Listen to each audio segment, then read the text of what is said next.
Hello दोस्तों, कैसे हैं आप? कैसे चल रही है आपकी पढ़ाई? आज मैं आप सबको पढ़ाने वाला हूं क्रांतिक कोण। तो आप लोगों को जैसे कि हम इसके पहले वाले वीडियो में पढ़ा चुके हैं कि प्रकाश का परावर्तन क्या है, प्रकाश का अपवर्तन क्या है।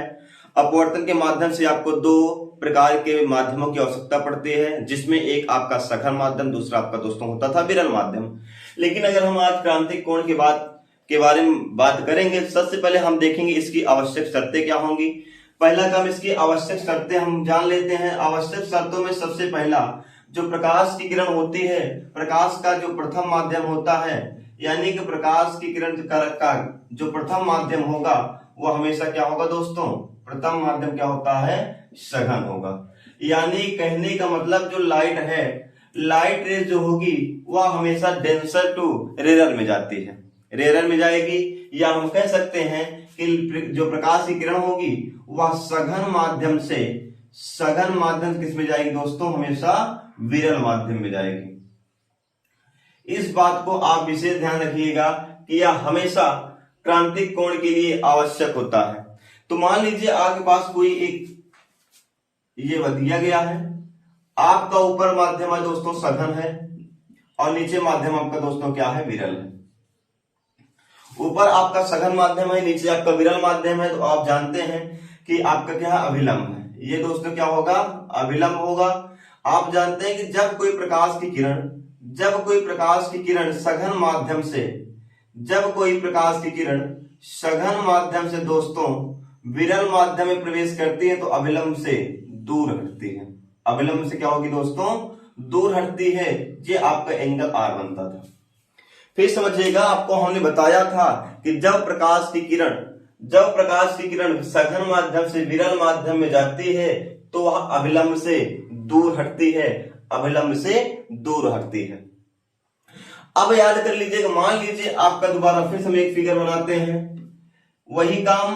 अब इस एंगल को, जो आपका एंगल ऑफ इंसिडेंट है, यानी कि आपतन कोण जो है, इस आपतन कोण को थोड़ा सा हम और बढ़ा देते हैं। तो जो आपका ये रिफ्लेक्शन एंगल होगा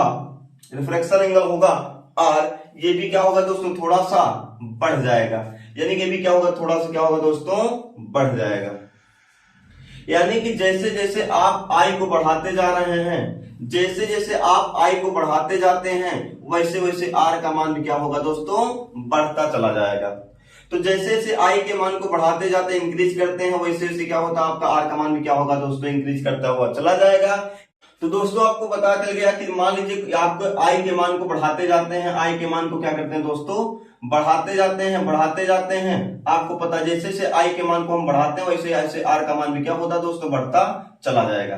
लेकिन एक ऐसी कंडीशन आती है, आपतन कोण का एक ऐसा विशेष मान प्राप्त होता है जिस पर आपका जो आर का मान है वह बढ़ता बढ़ता 90 अंश का बन जाता है। कितने अंश का हो जाएगा दोस्तों? 90 अंश का हो जाता है। तो जो यहाँ आपका आई बनता था वो आई क्या बन जाता है? सी बन जाता है, यानी कि क्रांतिक कोण बन जाता है। तो हम कह सकते हैं कि आपतन कोण का वह विशेष मान जिस पर अपवर्तन कोण आर 90 अंश का हो जाता है, तो आपका आपतन कोण क्रांतिक कोण कहलाने लगता है। या हम ऐसे कह सकते हैं कि जब आपका अपवर्तन कोण यानी आर का मान 90 अंश का हो जाए तो आपका जो आपतन कोण है वह क्रांतिक कोण कहलाने लगता है। यही आपको याद करके रख लेना है कि जब आपका आर क्या बन जाए दोस्तों? एंगल आर कितना हो जाए? आपका 90 अंश का हो जाता है, राइट एंगल हो जाएगा। तो जो आपका आपतन कोण होगा, इंसिडेंट एंगल होगा, वह क्रिटिकल एंगल के रूप में क्या हो जाता है? चेंज हो जाता है। यही आपको क्या करना है? याद करके रखना होगा दोस्तों। अब इसके बाद हम लोग पढ़ लेंगे क्रांतिक कोण और अपवर्तनांक में संबंध। क्रांतिक कोण तथा अपवर्तनांक में संबंध। क्रांतिक कोण तथा अपवर्तनांक में क्या पढ़ लेना दोस्तों? संबंध पढ़ लेना है। तो ध्यान दीजिएगा, आपको पता है एक फिगर के माध्यम हमने आपको बताया कि जब आपका अपवर्तन कोण यानी आपतन कोण के वह मान जिस पर अपवर्तन कोण क्या हो जाता दोस्तों? 90 अंश का हो जाता है तो जो आपका आपतन कोण होगा वह क्रांतिक कोण सी कहलाने लगता है। मान लीजिए आपका पहला माध्यम है, प्रथम माध्यम है, माध्यम न फर्स्ट मीडियम है, आपका सेकेंड मीडियम होगा, जिसका रिफ्लेक्टिव इंडेक्स क्या है दोस्तों, इसका n1 है, इसका क्या दोस्तों आपका n2 है, जिसका अपवर्तनांक n1 और n2 है। तो हम जानते हैं स्नेल के नियम के आधार पर, जो स्नेल का नियम कहता है, स्नेल के नियम के आधार पर हम जानते हैं,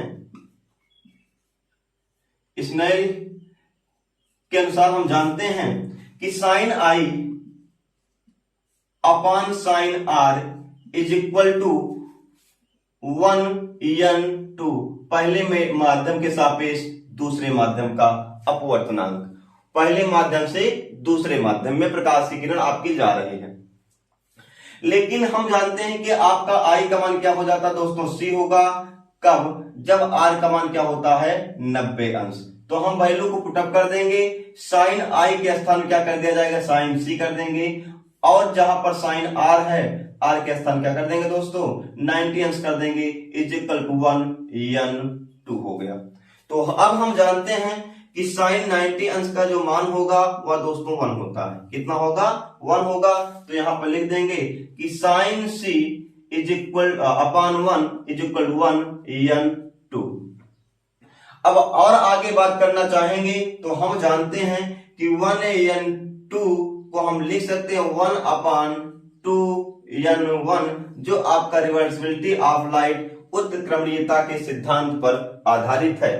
अब यहां पर दोस्तों हम क्या कर देंगे, इसके स्थान लिख देंगे क्या कि sine c is equal to 1n2 को लिखेंगे 1 अपॉन 2n1, इसका गुणा इसके साथ करा दिया जाएगा, 2n1 is equal to 1 upon sine C, 1 upon sine C हो जाएगा दोस्तों, जहां सी आपका क्रांतिक कोण होगा और 2n1 ये आपका अपवर्तनांक होगा, और यही आपका संबंध क्या कहलाता है, क्रांतिक कोण और अपवर्तनांक के बीच का संबंध है। इसके बाद दोस्तों हम लोग कुछ क्रांतिक कोण के उदाहरण से देखेंगे। इसका जो उदाहरण होगा दोस्तों, जल में परख नली का चमकीला दिखाई देना, जल में परख नली का चमकीला दिखाई देना, ये भी आप क्रांतिक कोण का एक एग्जाम्पल है। कांच में पड़ी दरारों का चमकना, आप लोग देखे होंगे कांच का शीशा रहता है तो थोड़ा सा अगर चिटिक जाता है, हल्का सा दरार पड़ जाती है, वह चमकीला दिखाई देता है, इसका भी कारण आपका है क्रांतिक कोण होगा। और एक हीरे का जो चमकना है, हीरे का चमकना भी आपका क्रांतिक कोण का उदाहरण होगा। रेगिस्तान में मरीचिका का बनना भी आपका क्रांतिक कोण का उदाहरण होता है।